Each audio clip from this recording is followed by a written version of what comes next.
Are you curious about how to optimize your productivity so that you can have the best and most mindful wellness plan? I'm super excited to share with you my friend Ciji today in our video. Ciji is the Chief Motivator at Balance Not Busy, and she's going to talk to us about the principles for mindful productivity. Stay tuned for this informative, productive, and mindful video.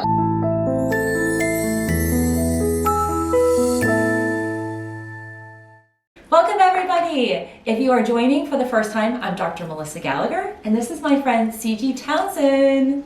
Ciji founded Balance Not Busy. She is our Chief Motivator, and today she's going to motivate all of us in helping us be more mindfully productive so that we can optimize our wellness. So thank you so much for joining us, Ciji. Thank you for having me. I'm so excited. So I'm really excited to bring my audience this topic because I think there are so many of us that are juggling so many balls up in the air. Absolutely. And particularly as women, I think that's a lot falls on us. And all of my men who watch, I know you guys have a lot of other responsibilities as well that can ultimately play into, are we being really mindful with our productivity? Are we working smarter, not harder? Right. And not offset our wellness and get run down. And many of my patients that I work with and all of you watching, adrenal burnout, it can be really a big factor. And it affects our stress levels, it affects our sleep, our hormones. So I'd love to talk with you today about some tips for us to be mindfully productive. And first of all, thank you for having me.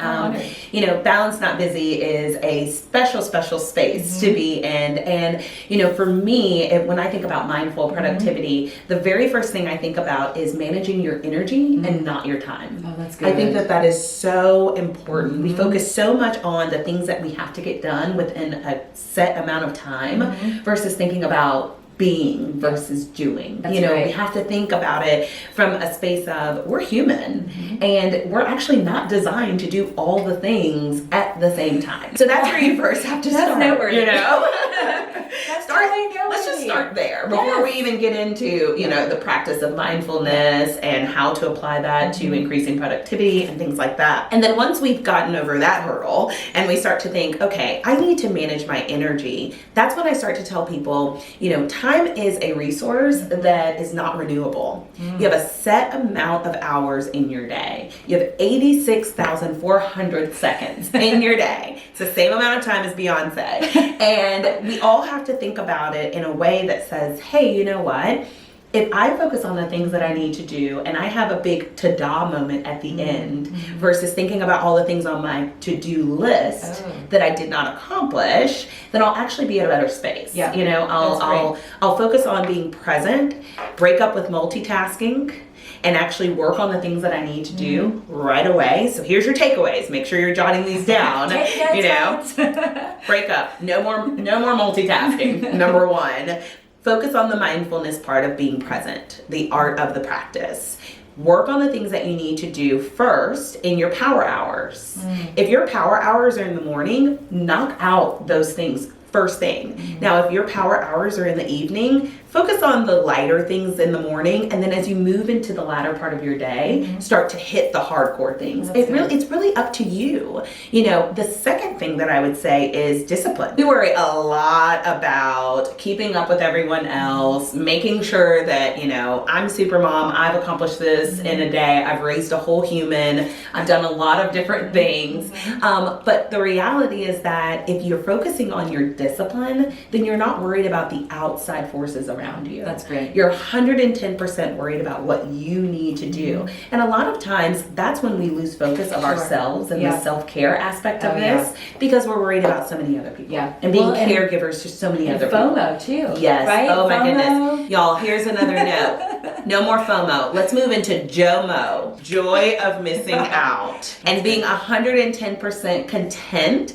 with the fact that, you know what, I just don't have the energy to do that today. And I'm not even going to worry about what I'm missing because I'm getting so much more by pouring into myself and doing the things that I want to do. That's so great. And that really, like, that is giving yourself permission. Absolutely. And I know, so you guys, I love you guys. And I know so many of you comment on a lot of videos and message me. And I think we put a lot of pressure on ourselves for our own self-imposed expectation. Yes. And that then sets us up for disappointment, and it's like frustrating. And I am the first to admit I'm a total, type A driver, like go, go, go, focus goals.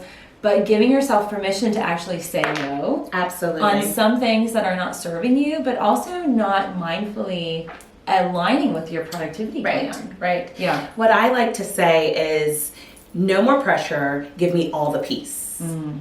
If you really want to get to a place where you feel calm, cool, and collected, you have to run after peace. Don't worry about the priorities and things like that. Like, if they are not aligned with ultimate peace and happiness, and you're spot on with the permission.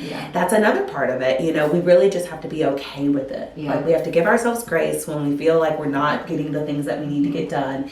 And we also have to give ourselves the permission to say no with a period. That's a sentence. The end. No guilt. Absolutely. It is hard. It's hard. I will be the first to admit I'm getting better about that. Yes. Because as a mom, as a naturopathic physician working with people, patients every day, and then also balancing family life, it's the act of balance. Absolutely. That I had to make certain decisions. And I've talked to my community in December. I had a video where I talked about my absolute yes and no list. Yes. And really kind of digging into, okay, what am I always going to say yes to? And what am I always going to say no to that might not be serving me? I do have a little FOMO. Like, sometimes I can't go out with some of the mom groups in our community because I am shooting or editing video on a Thursday night. But that's my priority, to deliver content to you. But it's also the commitment I made to my family to help grow our family and to help us have the peace of enjoying life. Yes, absolutely. Pouring into the things that matter most to you and doing that first really actually gives you that extra hour in your day to do other things.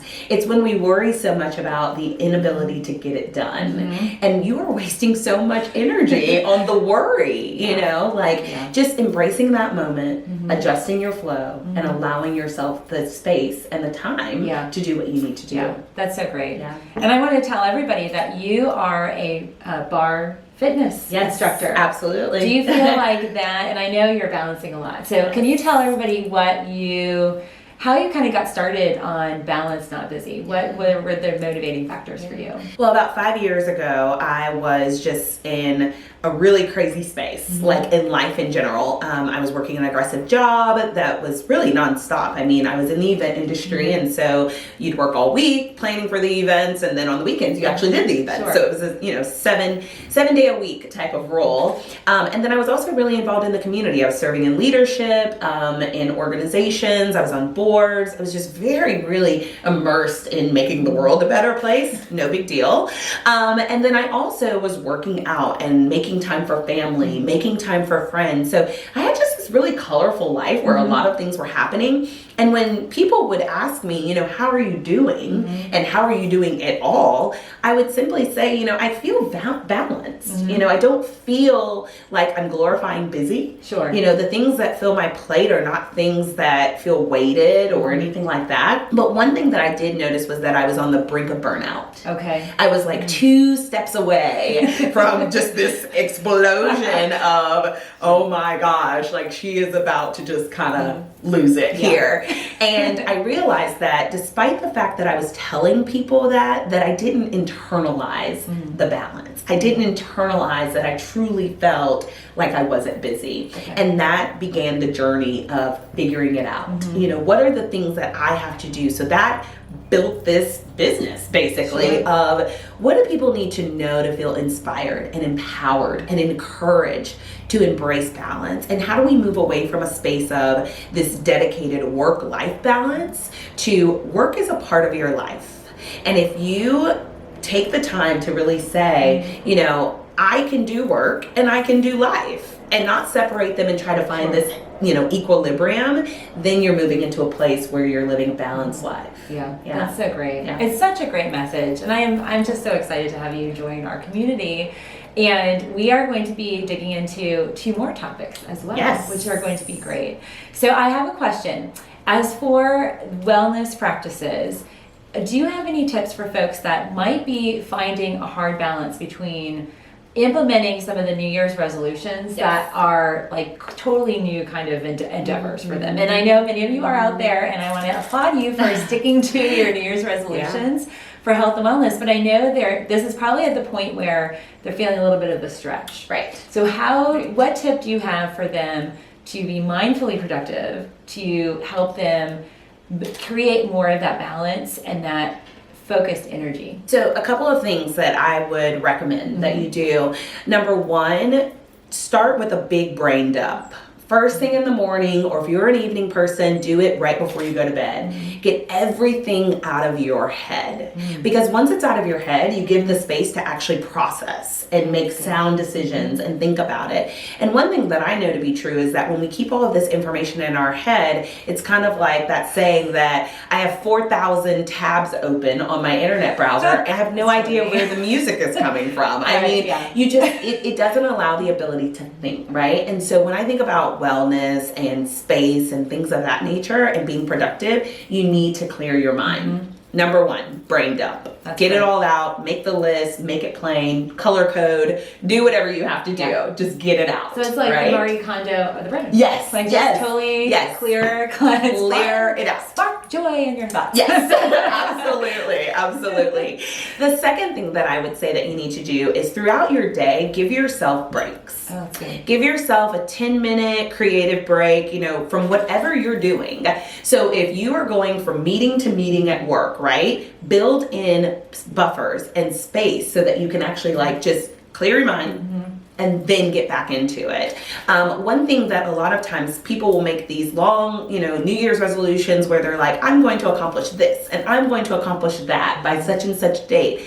But then they don't give themselves a break here and there to actually do the front end work that's needed to get to that goal. Yeah. Right? Like you gotta just take a second, and allow your brain to process what it just did or the information. Y'all, I even take breaks when I'm having conversations with people. So literally, this is like Yoda. Literally I'm having this riled up conversation and I just kind of pause and they're like, hey, where'd you go? And I'm like, I'm taking a break. I take breaks when I eat. I just take breaks all of the time, So great. because I just want to process everything that's happening. One of the most important things, I think, when it comes to mindfulness productivity is that you've got to take time to eat, and not on the go. Sure. Not stuffing things in your mouth as you're driving and doing those things, because you arrive at your destination, your food hasn't digested, and you're just flustered, right? So one thing that I think about, especially during the work week, when there's so much temptation to sit at your computer, send emails while you eat and things like that, just take a minute, remove yourself from that environment, eat your food, enjoy the smell, the taste, all the sensory things, and then come back to the work. And you will actually be more productive because you'll feel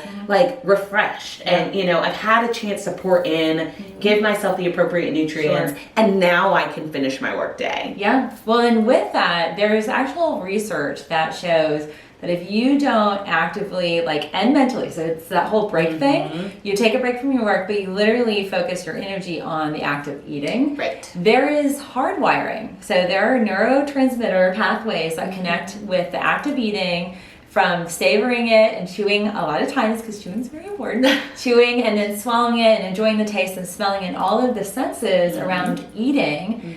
There is that connectivity to our brain, and that actually tells us when we're satiated. In fact, the studies are, this is so crazy, the studies are so much focused on that satiation where we feel we've consumed food, that literally triggers the hypothalamus and the connectivity to actual metabolic process. So folks, when they're trying to lose weight, one of the things that I recommend, same thing, is take a break and actually focus your energy on eating your food. Absolutely. Not only are you going to digest better, but that act, we actually chew more and we get more of the digestive enzymes that break down the carbohydrates in the saliva. We have better digestive process. We limit that after lunch, nap time feeling. Yes. And then that's even for some of the carbohydrates, because if we're just literally chewing 2 or 3 times and swallowing, we're not able to digest that food as it processes through, and it strains the energy of our body.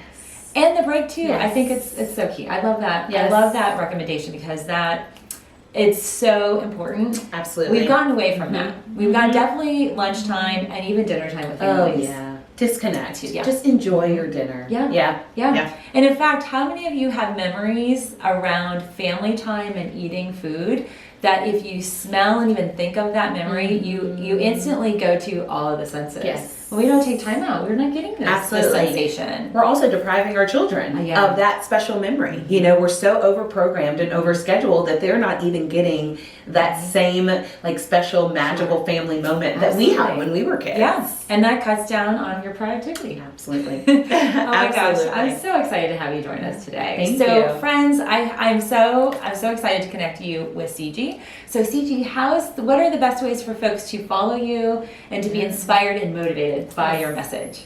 Well, there are a couple of ways. So I am a heavy Instagram user. I love sharing behind the scenes and things and different ways that you can actually find your balance. So lots of tips and tricks there. So you can follow at Balanced, Not Busy. That's balance with a D at the end. And also, I love to connect with people on a personal level. This is a community and a conversation. And so I encourage people to join my text group, which you can text 66866 and just type in the word find balance, all one word together, and then you'll receive a prompt back that invites you to join my newsletter list. And I send a ton of different articles and resources and ways that you can realistically find your balance in this very crazy busy world. Thank you so much for sharing that with people. I hope all of you sign up for Ciji's text message connectivity. I'll include the information down below with all of her links, so you can link right on in to her websites and follow her.